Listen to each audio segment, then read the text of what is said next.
My sister destroyed my entire financial future before I even knew what a credit score was, and I'm about to tell you exactly how she did it.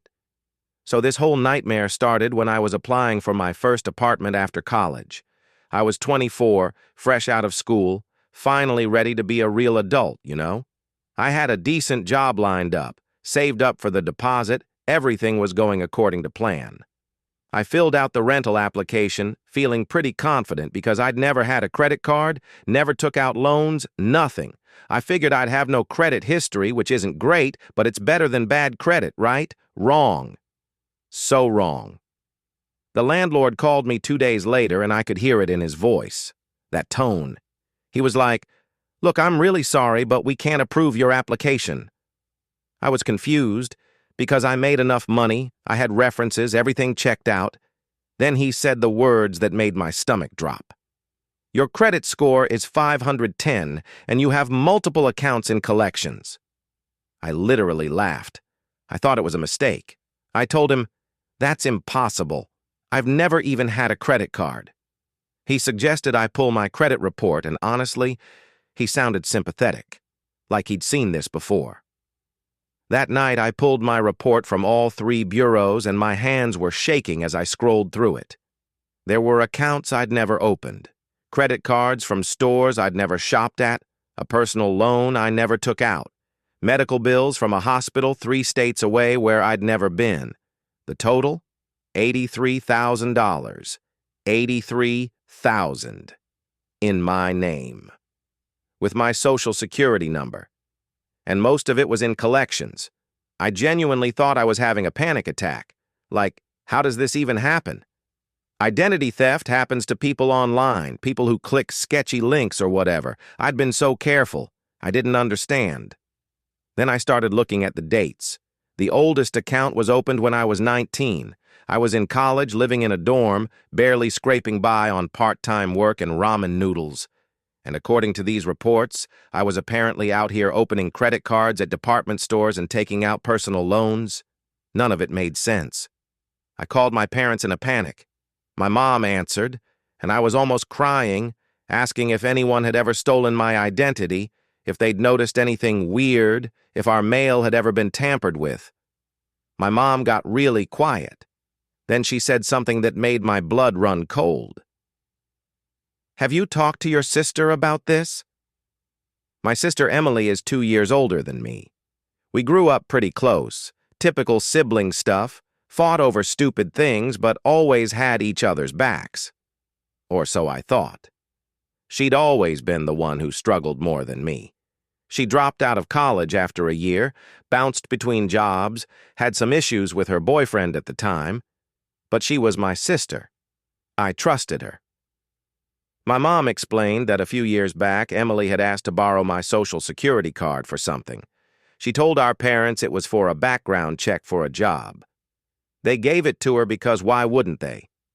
She was family. But my mom said she'd had a weird feeling about it ever since, especially because Emily never mentioned the job again. I felt sick. I called Emily immediately. She didn't answer. I called again and again. I texted her, "We need to talk. Now. It's about my credit report." Red receipts showed she saw it. No response. I drove to her apartment. It took 3 hours of knocking before she finally opened the door. And the look on her face told me everything. She knew exactly why I was there. She started crying before I even said anything, and not like guilty crying, like angry crying. Like I was the one doing something wrong by showing up. She tried to say it wasn't that bad, that she was planning to pay it all back, that she only did it because she was desperate.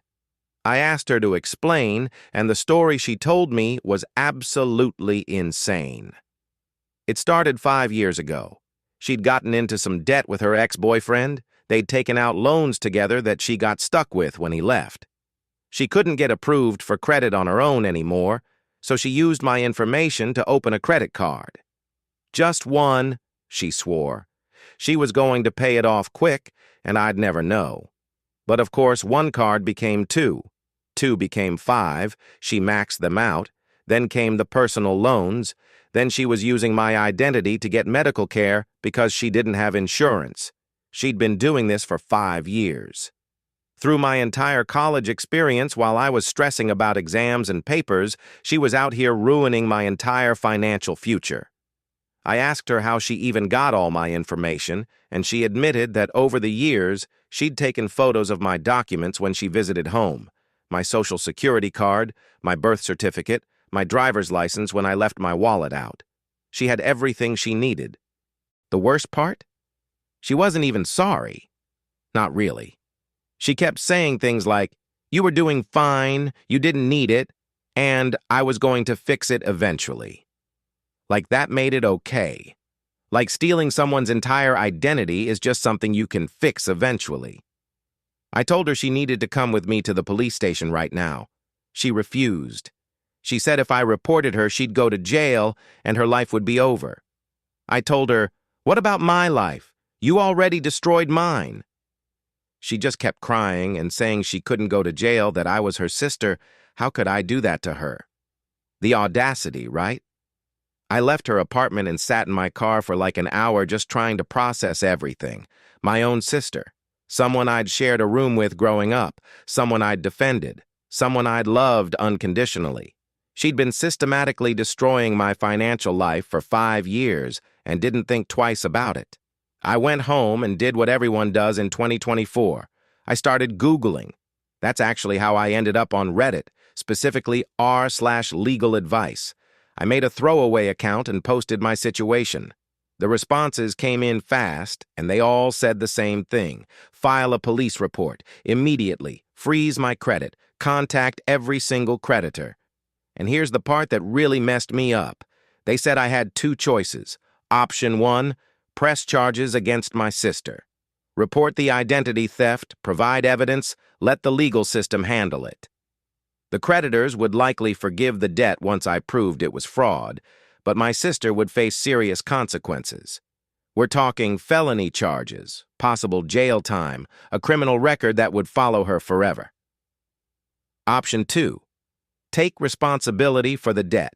Work out payment plans for $83,000 that I didn't spend. Let my sister walk away free and spend the next decade rebuilding my credit and my finances. My parents called me that night. Emily had called them crying, told them I was threatening to send her to jail. They begged me not to report her. They said she made a mistake, that family forgives family, that we could work through this together. My dad even offered to help with some of the debt if I just didn't get the police involved. I lost it. I asked them if they understood what she'd done to me. I couldn't rent an apartment. I probably couldn't get a car loan. My dream of buying a house someday? Gone. Job applications that require credit checks? I'd fail them. She didn't just steal money from me. She stole my future. My mom said, "But she's your sister. She's family." And I said something I never thought I'd say to my parents. She stopped being my sister the first time she used my social security number. The silence on the phone was deafening. My dad tried to argue that I was being dramatic, that money could be repaid, that I'd recover. I hung up on them. I'd never hung up on my parents in my life, but I did that night. The next morning, I went to the police station. I brought every document I had, my credit reports, my identification, screenshots of my conversation with Emily, where she admitted to what she did. The officer I spoke to was actually really kind about it. He said he'd seen this before, that family identity theft is more common than people think. Filing that report was the hardest thing I've ever done. Even knowing what she did, even knowing she showed 0 remorse, it felt like I was betraying something. But I kept thinking about my apartment application getting denied. I kept thinking about that $83,000 number. I kept thinking about 5 years of lies. The investigation moved pretty quickly because I had screenshots of her confession. Within 2 weeks, detectives contacted Emily. She was arrested and charged with identity theft, fraud, and forgery. Multiple felony counts. My family stopped speaking to me entirely. My mom sent me one text that said, "I hope you're happy now that your sister's life is ruined." My dad changed his voicemail to screen my calls. My aunts and uncles took Emily's side without even hearing my full story. Family gatherings happened without me. Holidays came and went, and my phone stayed silent. Meanwhile, I was deep in the process of unfucking my entire financial life. I filed fraud affidavits with every single creditor. Some were understanding and immediately closed the accounts and cleared the debt. Others fought me, requiring more documentation, more proof, more time. I had to get a lawyer, which cost money I didn't have. So I put it on a credit card with a crazy interest rate because, ironically, it was the only one that would approve me. I had to freeze my credit with all 3 bureaus. I had to change my social security number, which is way harder than it sounds. I had to file a report with the FTC. I had to monitor everything constantly because who knew what else Emily had opened that hadn't shown up yet. The court case took months. Emily got a public defender who tried to paint her as a victim of circumstances, someone who made desperate choices because of her situation. They talked about her struggles, her mental health, her difficult relationship. They never once mentioned me. I wasn't a person to them. I was just collateral damage. I had to testify. I had to sit in a courtroom and look at my sister while I explained to a judge how she'd stolen my identity. She cried the entire time. My parents were there, sitting on her side of the courtroom, glaring at me like I was the criminal. The prosecutor asked me how this had affected my life. I told them everything, how I'd been denied housing, how I'd had to turn down a better job offer because it required a credit check I knew I'd fail, how I'd developed anxiety and trust issues, how I'd lost my entire family over something I didn't do. Emily's lawyer tried to make me seem vindictive during cross-examination. He asked why I didn't just work it out privately, why I had to involve the legal system, why I couldn't forgive my own sister. I looked at Emily while I answered. I said, "She had 5 years to tell me the truth. She had 5 years to stop. She had 5 years to do the right thing. She chose not to, every single day. I'm not the villain here for reporting a crime." The judge sentenced Emily to 3 years in prison, though she'd likely serve less with good behavior. She also had to pay restitution, though we all knew that was basically impossible, given she couldn't even pay her own bills, let alone mine. But it was on record. Legal acknowledgement that she'd done this to me. After the sentencing, my mom approached me in the courthouse parking lot. I thought maybe finally she'd apologize. Maybe she'd see that I'd had no choice. Instead, she told me I was dead to her, that I'd sent my own sister to prison over money, that I'd destroyed our family. I told her, "Emily destroyed our family when she committed multiple felonies against me. I just refused to be her victim." She slapped me. Right there in the parking lot, my mom, who'd never raised a hand to me in my life, slapped me across the face. Then she walked away and I haven't spoken to her since. That was 2 years ago. The debt situation slowly got resolved. Most creditors dropped the charges once they saw the police report and court judgment. A few fought it, but my lawyer was good, and we eventually got everything cleared. My credit score took about 1.5 years to recover. It's not perfect, but it's in the 700s now, which feels like a miracle after where it was. I finally got that apartment I'd applied for originally. Different place, but still, I got approved.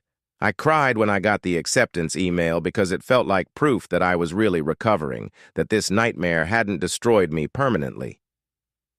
Emily served 18 months before being released on parole. I found out through a mutual friend because my family certainly didn't tell me. Apparently, she's living with our parents now, working at a retail store, trying to rebuild her life. I've heard she tells people I overreacted, that I was cruel for pressing charges, that I should have just handled it privately. Part of me will always wonder if I did the right thing. Not because I think I was wrong, but because the cost was so high. I lost my entire family. My parents, my sister, my extended family. No more holidays together, no more family group chats, no more of the support system I'd had my whole life. But then I think about what would have happened if I hadn't reported it. I'd be drowning in debt I didn't create. My credit would still be destroyed. Emily would have learned that she could do whatever she wanted without consequences.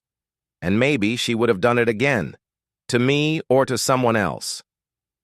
I still have nightmares sometimes about finding new accounts in my name. Every time I check my credit report, my heart races. I have alerts set up for everything. I'm hyper-vigilant in a way that I hate, but it's necessary. The worst part isn't even the financial stuff anymore. It's the trust issues. I'm terrified of letting anyone too close. I'm scared of sharing personal information, even with people who've given me no reason not to trust them. My therapist says it's a form of PTSD, and honestly, that tracks. I've had to build a completely new support system. Friends who stood by me became my chosen family. My co-workers became the people I celebrated holidays with. I created a life that doesn't have space for people who think family means accepting abuse and crime. Last month, Emily tried to contact me. She sent me a friend request on Facebook. No message, just the request. I stared at it for days, trying to figure out what to do. My therapist said I should do whatever felt right for me, that there was no wrong answer. I declined it. Maybe that makes me petty or unforgiving, but I'm not ready. I don't know if I'll ever be ready. She's had 2 years to reach out, 2 years to apologize, 2 years to acknowledge what she did beyond just legally required restitution. A Facebook friend request isn't an apology. It's not accountability. It's not enough. People ask me sometimes if I regret pressing charges. The answer is complicated. I regret that it had to happen. I regret that my sister put me in a position where that was my only real option. I regret that my parents chose her side without considering what I'd been through. But do I regret protecting myself and my future? No, I don't. If I could go back and talk to myself on that day when I first saw my credit report, when my hands were shaking and I couldn't breathe, I'd tell myself that it's going to be okay. Not easy, not quick, but okay. I'd tell myself that choosing yourself over family loyalty isn't selfish when that family is actively harming you. I'd tell myself that the people who really love you won't ask you to set yourself on fire to keep them warm. I'd also tell myself to document everything immediately. Take screenshots, save emails, record conversations where legal. Keep every piece of paper, make copies of copies. Future, you will need all of that evidence, and you'll be grateful you were thorough. For anyone out there dealing with something similar, here's what I learned. First, freeze your credit immediately if you even suspect identity theft. It's free, and it stops new accounts from being opened. Second, file a police report, even if the thief is family. I know it's hard. I know it feels like betrayal, but it's the only way to legally prove you're a victim of fraud. Third, file reports with the FTC and all 3 credit bureaus. Get everything in writing. Keep records of every conversation, every email, every letter. Fourth, be prepared for creditors to fight you. Some will be understanding, others will make you prove your case over and over. Don't give up. And fifth, the hardest one, be prepared to lose people. Family members might take the thief's side. Friends might not understand why you're being so harsh. People will tell you to just forgive and move on. They can all kick rocks. Your future is more important than their comfort. I'm 26 now. I'm still rebuilding, still healing, still learning to trust. But I have my own apartment with my name on the lease. I have a credit score that doesn't make me want to cry. I have a savings account that I built myself. I have boundaries that I enforce without guilt. My life isn't perfect, but it's mine. Really mine. Not stolen, not borrowed, not built on lies. And honestly, that's worth more than any family relationship that required me to accept being victimized. To everyone watching this who's been through something similar, you're not alone. To everyone who's currently in this situation, you're strong enough to get through it. And to everyone who thinks family means accepting anything, no matter how harmful, I really hope you never have to learn the hard way why that's wrong. The relationship I lost with my family hurt. It still hurts, but the relationship I would have lost with myself if I'd stayed silent, that would have destroyed me. So yeah, my sister stole my identity and destroyed my life. But I took my life back, and no one gets to take it again. If this story resonated with you or if you've been through something similar, drop a comment below. I read every single one, and honestly, knowing I'm not alone in this helps more than you'd think. And if you want to see more real stories about navigating family drama and legal nightmares, hit that subscribe button because, trust me, the Reddit rabbit hole goes deep. Remember, protecting yourself isn't betrayal. It's survival. Thanks for listening to my story.